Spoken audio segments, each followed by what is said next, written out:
In 1972, one of the most important events ever took place in the chess world. This was actually an event that was even bigger than the world of chess itself, captured front-page news on the New York Times, and captured worldwide media attention.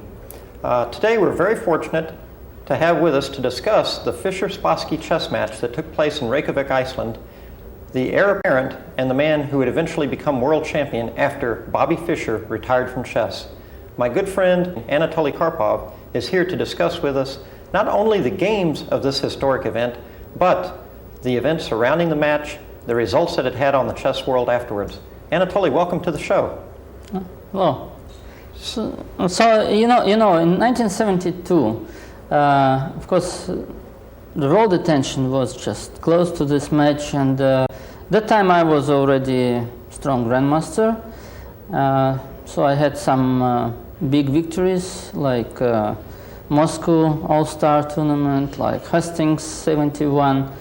And during this match, I was playing in Austria in Student Chess Olympiad, and we were watching closely what was happening. One of the games which we shall analyze today, I remember since that time because we were impressed by Fishera play in this Tartakover-Makagonov Bondarevsky variation. And I remember this like it has happened yesterday, how we analyzed, and so Fishera, in this match Fishera was really very strong, and so that time I was on Spassky's side, because even I could be one of his seconds. In 1972, Spassky invited me to help him in preparation, but only for last 20 days before the match. And I remember that for last 20 days Spassky did nothing, absolutely nothing. I spent all 20 days in the training camp, and most of the time, it was near Moscow, most of the time Spassky spent in Moscow. And even when he was with us, he was reading, I think, Legend of Old Greece, and he was playing tennis. But in chess, he invited me just to play several training games, and we played only one. I played with white. It was Spanish. That time I was already a big specialist for both sides, white and black, and so I had completely winning position. But then I just missed a very simple trick. I lost the game, and then Spassky decided that he is well prepared for match with Fischer.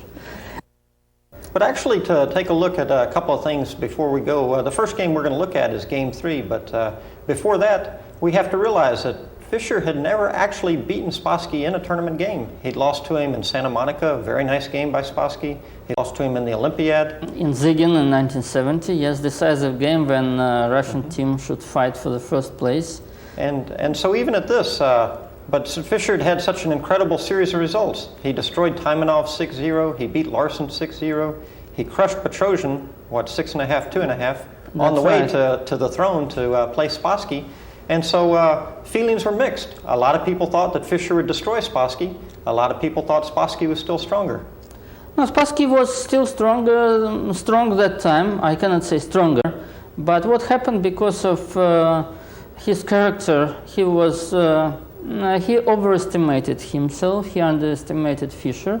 And mostly what Spassky did wrong, he didn't make serious preparation. Underestimated Fischer, overestimated himself, but the biggest mistake what Spassky made, he didn't prepare seriously to this match. But match started very strangely. Actually, what happened in Game 1 was Fischer playing black and a Queen's Gambit declined, equalized completely, overextended himself, grabbed the famous H2 pawn, if you remember, and then lost a game that he absolutely had no business losing. You know? No, I think this was a psychological duel. Spassky wanted to show that he can make draw if he wants, and Fischer wanted to show that he can make complications over chessboard in any position. And so he sacrificed a piece. Of course, it was not necessary, and then he lost himself by himself. And so then the amazing thing is Fischer then had a disagreement with the organizers. He didn't show up for game 2. He was complaining about the television cameras. He wanted more money. And then there was like a break for a while. And the people on Spassky's side, I just read in an interview, the delegation was pressuring him to go ahead and claim a forfeit. And he was saying, no, I came to beat Fischer. You know, I'm here to play chess. And he stuck by his principles. And so that kind of set the stage for game 3. No, but actually game 2, Fischer missed game 2. Yes, he forfeited. So he was down 2 points. To a player that he'd never beaten and the reigning world champion. Yes. But what Spassky said, and I agree completely, that this was big psychological defeat for Spassky when he accepted this forfeit, and then he couldn't play. But to Fischer's credit, you know, with all his complaints and everything, he did bring a lot more money into chess. When Spassky played Petrosian in 1966, the prize was $6,000 in Moscow. They played to the winner and like $3,000 to the loser. And the Fischer-Spassky match, by comparison, you were telling me, was substantially larger. Yes, it was official price of $160,000 for both. And additionally, Fischer could get $90,000 from British millionaire. And so this was altogether $250,000. And that was absolutely unheard of prize fund in chess in 1972. Yes, and then I was continuing what Fischer did for chess players, and when I played with Korchnoi, so we increased prices, and then with Kasparov it was even higher. But the momentum of chess should be my match with Fischer in 1975, when Philippine offered $5 million prize fund, but Fischer retired that moment.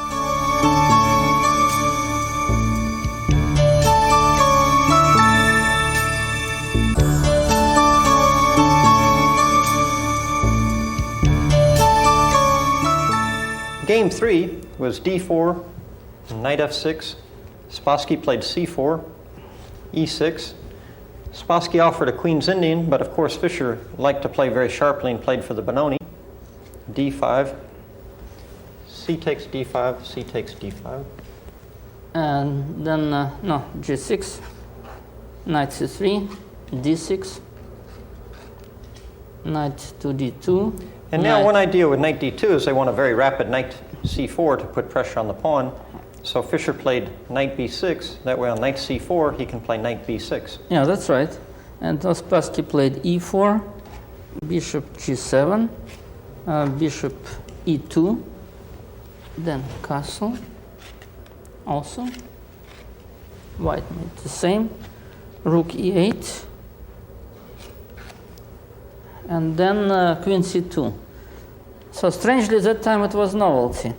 But today, this is like a very mechanical, natural move. That yes, sometimes white prefers to play a4 just to stop counterplay on the queen side.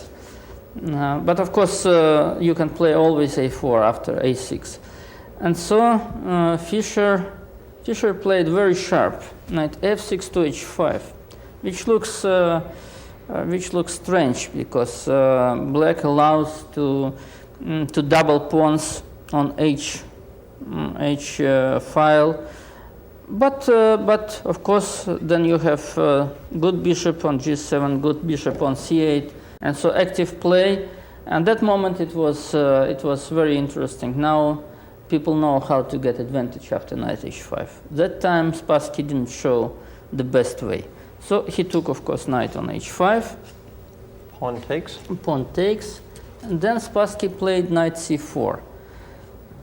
So I don't think it's necessary to put knight on c4, because knight has very important role to defend, to protect king's position. And so it's better to move another knight, or just to play a4 and maybe rook a3 to be ready to bring rook to defend. One of the defects actually to Fischer's setup, even though it's very active for his pieces, is it does destroy the pawn structure and it takes away the protection of this square. And so I have seen some games, for example, Max DeLugie is a very specialist on the white side, won a very nice game against Vedberg one year in the World Open, where he played, like you said, with with pawn and rook, and then he brought this knight, and then, like you said, brought this rook over, and then he brought this knight, and he was very well situated to take advantage of the weaknesses. Yeah, that's right. But, so rook on a1, pawn on a2, Spassky played knight c4, which I don't like. Well, again, Spassky probably underestimated the danger. Most probably, yeah. It was knight e5, knight e3. Now, in principle, Spassky does the right thing with knight e3 because it's quite normal in this variation to avoid exchanging pieces with the idea to expand and push black away. Yeah. But now Fischer continued to play very sharp. He played queen h4. Queen h4, and now Spassky played bishop to d2. What I would prefer myself, I think move. So f3 is under consideration, but also I would say maybe rook d1 will be possible. And so after knight g4, play knight to f1. So if you bring bishop to d4, then maybe even rook d2, and then you just push back the pieces, black pieces.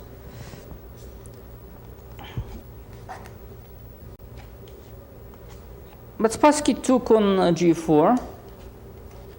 And now we saw Fischer's ideas. He played pawn takes, undoubled his pawn, and he still has the two bishops. And this bishop in particular is very nice.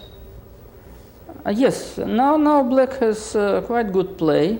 And Spassky, he has this threat. Yes, he has this threat. And he has also threat rook e5 if something after queen f6, for instance, rook e5 and rook h5, and then bring queen to e5.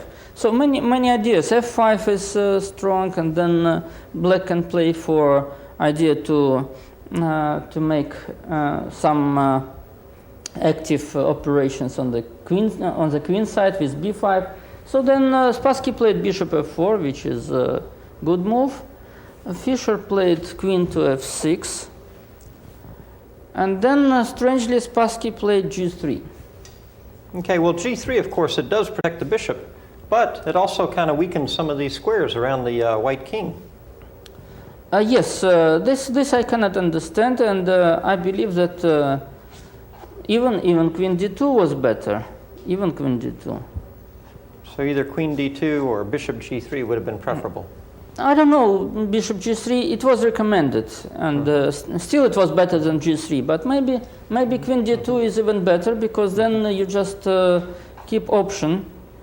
So sometimes you can play knight b5, and then queen on c2 is not protected after queen takes b2, and on d2 is protected. So you can attack this pawn, and then you can bring rook to e1. So g3 is very, very optimistic move, I can say. And so after g3, Fischer played bishop to d7, I believe. And then white played a4. And then Fischer played b6. And Spassky played rook f to e1. And now Fischer threatened, as you were saying, to play b5 and create some play on the queen side. This long diagonal combined with the 3-2 pawn majority, unless white finds some constructive plan, he could just gradually drift into a very difficult position. Yes, and so here I think even rook e1 I wouldn't like, rook e1. I would play maybe h4 immediately, just with the idea, for instance, pawn is still on a7, just to play h4, and so most probably black should take. When you take, just to play f3, and black would have to stop this g4, and then you play king h2, and then you start to try to make some actions in the center with e4, e5. But then you don't have problems with e4 square. So this is quite possible, because what Spassky did at the end, his king was in danger. He played without without plan, and so quite soon we can discover white were in trouble. Well, in the game, he doubled up his rooks, prepared to double his rooks, because he wanted to play this e5 pawn push, but once Bobby defused that, he had problems. So b5 now, yes, and then here what he to played do? rook at e1, but one analyst pointed out that if pawn takes pawn, pawn takes, rook takes, and then e5, well, then rook a1 check is very unpleasant. No, first check, more precise, check. yes. And then king g2. King g2, and then you take. Pawn takes pawn. And now the problem, of course, is if bishop takes, then queen to f3 is checkmate, right? Yes. And after rook takes, then b4. and then when the knight goes, say for example knight e4 looks very aggressive because you attack this pawn, you attack the queen. However, the queen goes over here, and then suddenly the threat of queen f1 checkmate is very difficult to defend. Yes, so actually it's almost impossible. You must bring knight on passive position, but rook is hanging, so it's just completely lost. And that's why Spassky didn't take on b5. He just doubled his rook on e file. Fischer played here, I think, queen to g6. Well, this is very nice preventing because, e5. yes, he pins the pawn to the queen.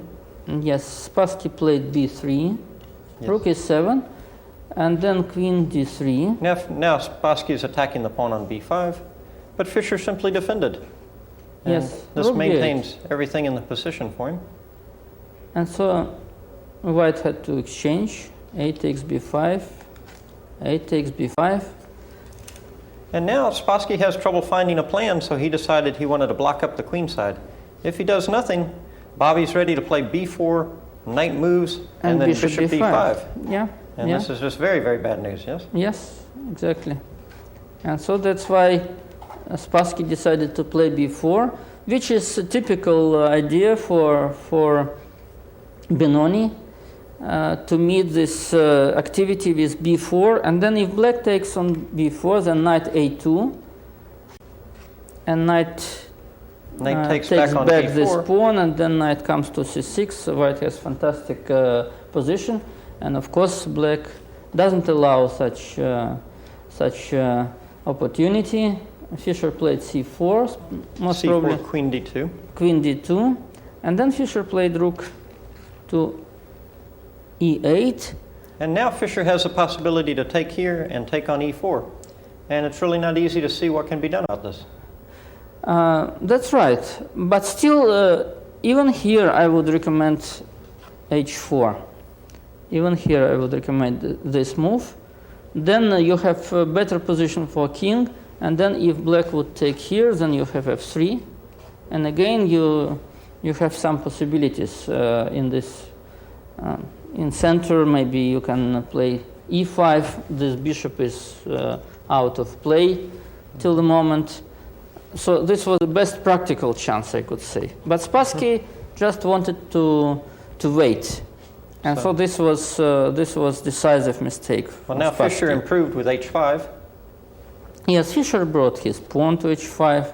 And now Spassky continued to wait. And of course, against a player like Fischer, this is very dangerous policy to just wait for him to come and get you, because he will come. Yes, yeah, that's right. And so it happened. So Fischer continued just to improve with king h7. Spassky continued to wait.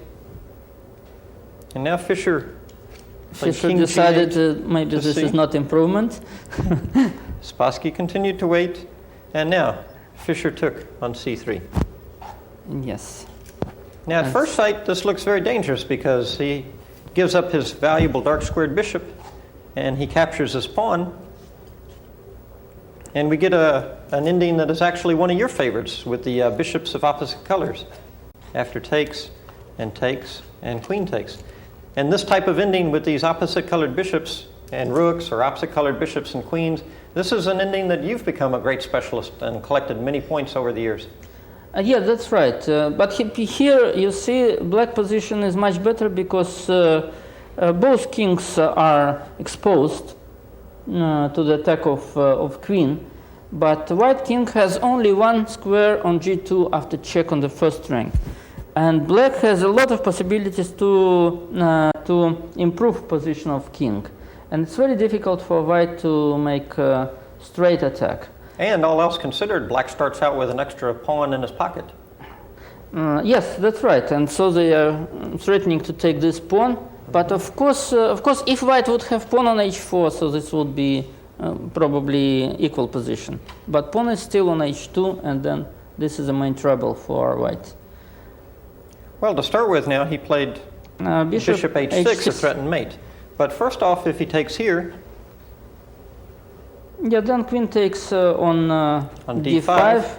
And when he goes queen to f6... Then queen d1 check and bishop c6 mate. And this is exactly what you were talking about, how he only has one square, and it's a light square. Yeah, and then we have all tempos with checks. That's why Spassky had to play bishop h6 just to call back the queen to g7 mate, right? Yes. So Fischer played back. Yes, queen g6. And now Spassky played bishop to c1 with the idea to come to b2 and come to threaten this way. But queen goes to b1, I believe. Yeah. Well, yes, and this pins the bishop. So now he played king f1. And now this gives Fischer time to get his bishop into the game. Bishop f5. So Spassky tries to get his king out so he has a little more room to maneuver. And now Fischer gave him queen e4 check, queen e3. Yeah. And now Bobby doesn't take the pawn on d5 because queen check and maybe some business. No, this is perpetual. Of course, he gives check there. Queen c2. And then... And here, Spassky made a terrible blunder. The best move was king e1, according to the analyst. And of course, black has clear advantage. Extra pawn, maybe to push or to play bishop e4 or something. Yes. But in the game, he played queen to d2, and then he allowed queen b3. And so this is already a problem. Well, here again, his best move would be to play king e1, according to the analyst. But now he played queen to d4. Again, yes. Spassky is very optimistic. He wants to play bishop b2 and go after the black king. The analyst also pointed out, though, that if he plays bishop to b2 first, then mate in 3. Queen check. Or in 4. King here, and check. Queen check, and here, and bishop here check. Yeah. And then this is... Then queen e4 mate. Well, let's see. Yes. Like so.